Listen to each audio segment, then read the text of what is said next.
गांव के किनारे एक बहुत पुराना कुआं था।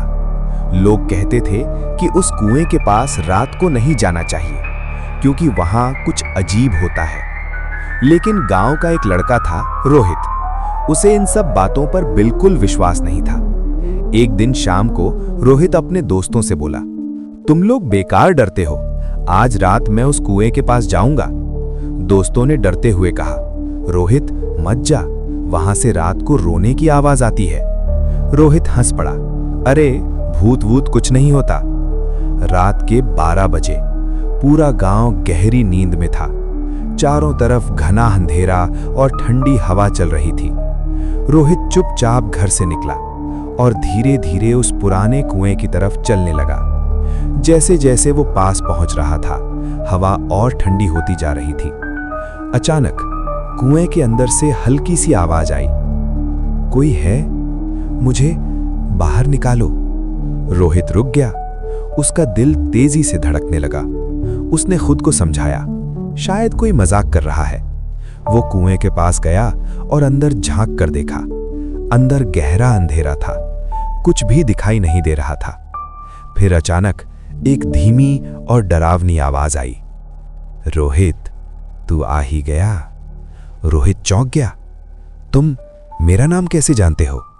कुछ पल तक बिल्कुल खामोशी रही। फिर कुएं के अंदर से धीरे धीरे हंसी की आवाज आने लगी। रोहित का गला सूखने लगा। अचानक कुएं के अंदर से 2 लाल आंखें चमकने लगीं। रोहित डर कर पीछे हट गया। लेकिन तभी कुएं के अंदर से एक काला हाथ बाहर आया और उसने रोहित का हाथ पकड़ लिया। रोहित जोर जोर से चिल्लाने लगा, बचाओ बचाओ। लेकिन रात इतनी शांत थी कि उसकी आवाज किसी तक नहीं पहुंची।